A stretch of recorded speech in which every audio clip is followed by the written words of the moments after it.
So here we are with another tips and tricks for your new iMac or MacBook Air or whatever it is. Or if it's just a simple new installation, these tips will come in handy.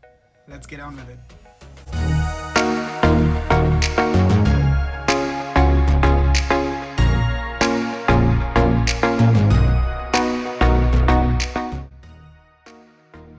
So there's a thing called hot corners. If you were to set up hot corners, you go into settings and you go into desktops and screensaver, hot corners.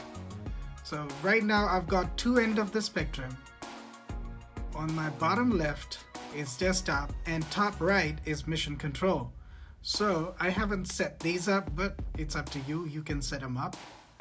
So I like these two, that's more than enough for me, but you can set up all four. So desktop, bottom left. So if I take my mouse towards the bottom left of the screen, notice that you can see the desktop now. And if you go onto top right, it opens up the mission control for you, like this. So on top you can see there's no spotlight. How I removed it is I press the command button and I drag any icon and it just goes away. So if I let it go, it's gonna go away, but I'm not gonna do it right now, but that's how you can do it. Find the settings. So if you were to go into preferences, you can see I've set it for desktop. So any new Finder window will open and show the desktop for me like this. Usually it goes into the recent applications, but I set it up for desktop. Another thing that you can notice is right now I've set my home folder right here. So how you set it up so that it can show on the left hand side is that you go into sidebar. You see under the favorites, it gives you the home folder option. If I uncheck that, you will not be able to see that home folder. And if I recheck that, it appeared again.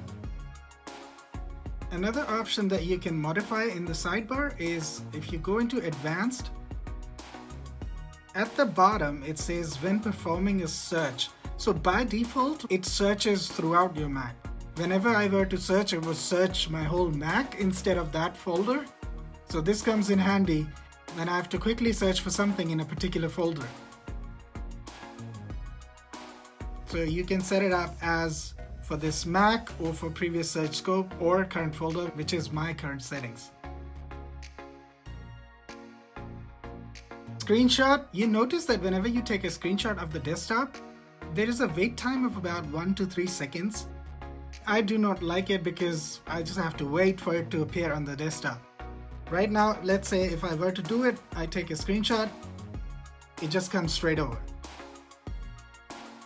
How I set it up is, if you search for screenshot, click on the options, you see show floating thumbnail. If you check that, anytime you take a screenshot, see there is a thumbnail right there at the bottom. It gives you 3 or 4 seconds and then it disappears and then it appears on your desktop. In order to remove it, all you do is go back to screenshot and you remove the floating thumbnail. Now you take a screenshot, it appears straight away. You can also take a screenshot of your TouchBar on your MacBook by pressing Command, Shift, and 6. You notice on the desktop, if I double click on it, you will see my TouchBar. Speaking of the TouchBar, there's a way to modify those icons. If you did not know about it, have a look. If you go into settings and if you go into the keyboard section, you can then tap on Customize Control Strip. It gives you all the options that you want to select or deselect. For instance, let's say if I were to move something on my TouchBar, I drag it and I put it on the TouchBar. And if I were to remove something, you take your mouse down, you remove something from the TouchBar, it just goes back. There is a way to modify what you can see on the main screen of Safari. So let's say I were to open Safari app. Right now it's very minimal with favorites in frequently visited websites. But on the bottom right hand side, if you tap on it, it gives you all the options that you want to see. So it can open the iCloud tab. So notice that these tabs are open. Remove it. Then Siri suggestions. It gives you all the suggestions.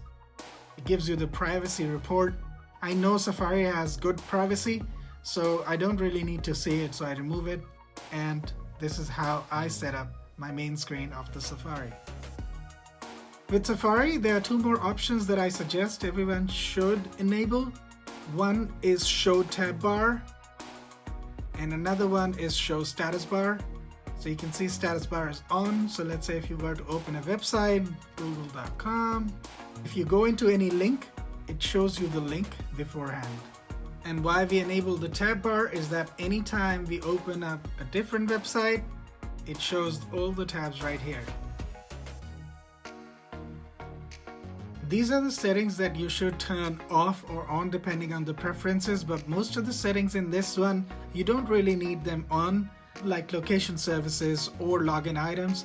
Sometimes when you install an app on your Mac, it goes into your login items and there are some unwanted apps that you should remove or turn them off because you don't really need them on the startup. So what you do is you go into System Preferences, you go into your user, and you go into login items. Right now I haven't got any, but if you were to install some apps, they usually go into login items, so this place is very handy to enable or disable them. So you go into System Preferences, you go into Security and Privacy,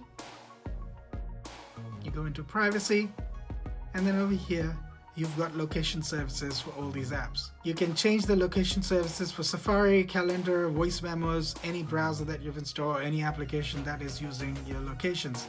If you go into System Services Details, there are some location services that you can turn off from here. I have turned off HomeKit because I don't use it right now, but you can also turn off other settings depending on your needs. You can also turn off Mac Analytics and Advertising, which again consumes your battery, and you do not want personal ads or anything like that. So you go into the same place, Security and Privacy. You scroll down, you see Apple Advertising. You uncheck Personalized Ads, and you go into Analytics and Improvements, and you uncheck all of them in order for any trackers to not track you. So this was a quick one. I hope you liked it and you learned something from it. If you did, please like, share, and subscribe. I'll see you guys next time.